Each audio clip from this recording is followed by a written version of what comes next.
So between number 8 and number 9, between craving and clinging or grasping, this is where we can break the cycle. So we all know that there are particular things that we're attached to. We all have our own particular attachments. So when we meet the objects of our attachment and we see that craving come up, that's when we can say, aha, the process is starting again. And now I know about these 12 links. I know from the teachings of the Buddha that if I dive into this craving and allow it to become real grasping, real strong attachment, it's just going to keep me in this cycle of suffering. I know that these things I'm attached to aren't real sources of happiness. I know that they're impermanent. So we can go back through what we've learned of the Dharma and work on our minds to slowly undo that next step after craving into grasping. Now, we might be able to do it once with one particular attachment, but the key is to do it in every moment. So the Buddha, after his enlightenment, as I understand this, the Buddha, after his enlightenment, he still came into contact with pleasant things. Sometimes people would offer nice food, sometimes not so nice food. Sometimes the weather would be nice, sometimes it wouldn't be nice. So he still came into contact with pleasant things and unpleasant things, but he wasn't doing what we do. Oh, it's such a nice day. This is happiness. Oh, today I got really yummy curry rice. This is happiness. He wasn't doing that. In every moment, every little thing that we come in contact with, that we're grasping at and clinging to, he wasn't doing that. So this is how we can break these links. Seeing that craving arise, but stopping the grasping. And it's easier for us to start with the big obvious things. It's easier for us to start undoing that when we feel that real rush of wanting more. So this can be an important part of our practice. Okay. But as I say later in this short text, just seeing that isn't enough. Here we're basically talking about wisdom, right? Just cultivating that wisdom isn't enough. We also have to have great compassion. If we're only after our own freedom from suffering, we'll never find it. So some people do achieve what we call individual liberation. They break this cycle of birth, old age, sickness, and death. And they enter a state of being without form where the mind is at rest. But then the Buddha comes to them and says, "You're not finished. This isn't really enlightenment. You're not finished. You have to go back and walk the bodhisattva path." So while we're working on wisdom, we also need to work on cultivating compassion. That's the complete path. So this is why we say these prayers like the Bodhisattva's vow and praying for suffering beings. It's mixed in with our prayers, wanting to have this mind that really wants not only an end to our own suffering, but an end to the suffering of all beings. And of course, right now for us, that's too much. None of us, I think, well, I know for myself, maybe all of you are bodhisattvas who have come to check on me. But I know for myself, I'm not a great bodhisattva. I still have a lot of self-centeredness. I can see it. Sometimes I don't see it, sometimes I see it. But I want to become a kind of being that can really live up to this. And that's why I'm saying these prayers. I'm trying to train my mind to move in this direction, the direction of the Bodhisattva's vow, so that in time I can really live up to these prayers. So this is what I would like to say. I did do this today in one day. So this is what I wanted to say about the 12 links and how we can use them in our practice, this understanding in our practice. So I think we only have one of these microphones, and we had a request last time that people use a microphone when asking questions so everyone can hear. Would you mind running the microphone? Okay. So the camera can pick me up from this other mic, and I have a big mouth, so I think you all can hear me okay.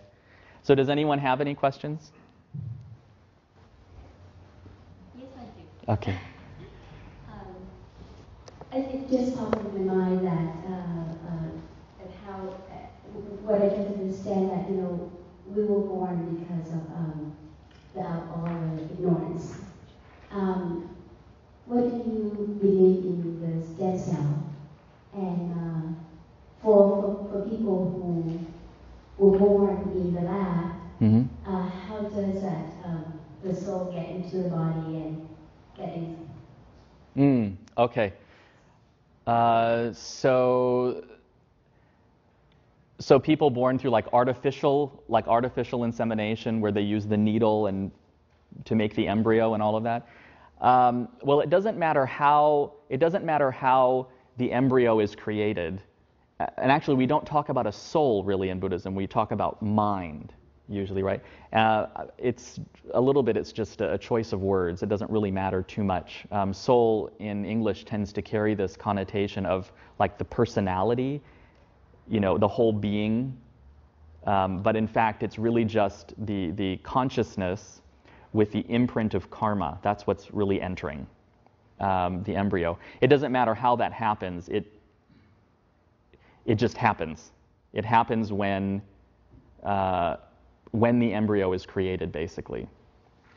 So, and it happens because the consciousness in this in-between state, between lifetimes, we still have this craving to have form.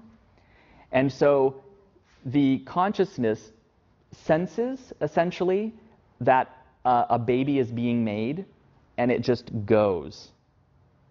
It goes there. And of course, the reason why it goes to this embryo and not that one is that has to do with the karmic connections between the parents and the consciousness of the child being created.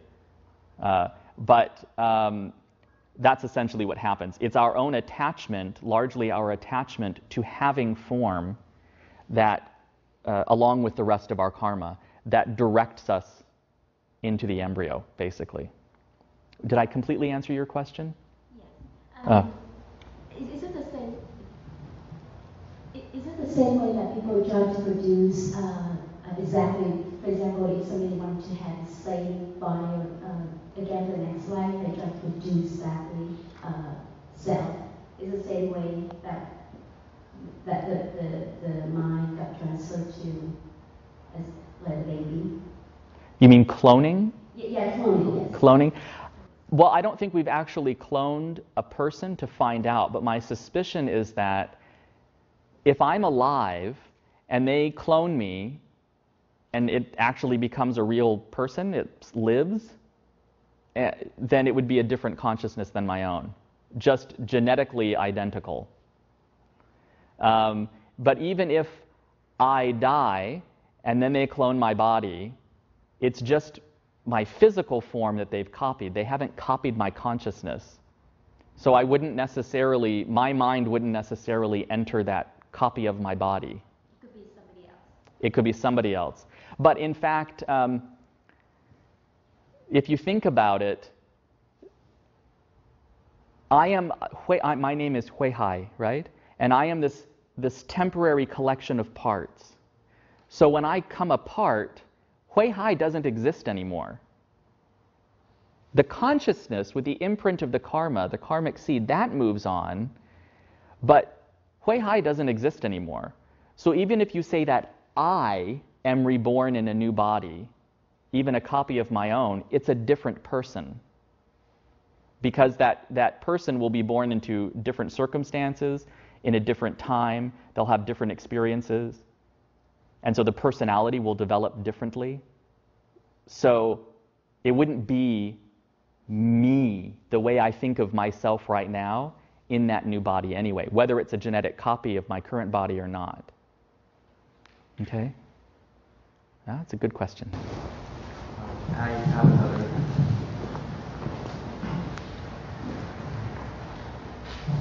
I have another question about consciousness. Mm-hmm. I was wondering about people who are born mentally challenged, Mm-hmm. people who are born lonely, but then got into an accident and got really ill and been put into a vegetative state. What do you have to say about their consciousness? I think, give me a minute, let me think about that. I think people are born into the circumstances into which they're born, and we experience the things that we experience because of karma. That's not to say that someone who is born mentally challenged is necessarily being punished. Remember, there's no reward and punishment in Buddhism. Buddha's not saying, I like you, so you're going to have a good life, and I don't like you, or you've been bad in your last life, so you're going to have a terrible life this time. It doesn't work that way. It's this impersonal, natural process, like gravity. You know, if the lamp becomes unhooked from the ceiling, it falls, period, right? So, talking about this, I want to be careful that we're not thinking about this in terms of reward and punishment. But it is our karma that creates the circumstances into which we're born. So somebody who is born with abilities or disabilities, that's just because of their karma. But in terms of the consciousness specifically, I don't know if we would say that the consciousness doesn't completely form, that the five skandhas don't completely come together. I'm not sure if we would say that or not. In the case of someone, say, who's severely mentally disabled, or someone who gets into an accident and is in a vegetative state, maybe we would say that they're blocked, or a stroke or something like that. Yeah, if somebody ended up in a coma, maybe we could say that they're being blocked somehow. So would we say that the consciousness becomes different, well, remember, when we're talking about consciousness, we're just talking about the potential upon which the rest of the mind arises, or from which it comes, and then the karmic imprint in that consciousness. That would remain. But it just wouldn't be the rest of it, like perception, coming into contact with someone's in a coma, they're not really coming into physical contact, like visual contact with things. Those aspects of consciousness don't arise. And they're not necessarily perceiving things because they're not coming into contact with things. So they're not saying this is a computer, this is a clock. They're not coming into contact with things. So we could say that the rest of the mind is maybe limited or blocked somehow, but consciousness remains. Yeah.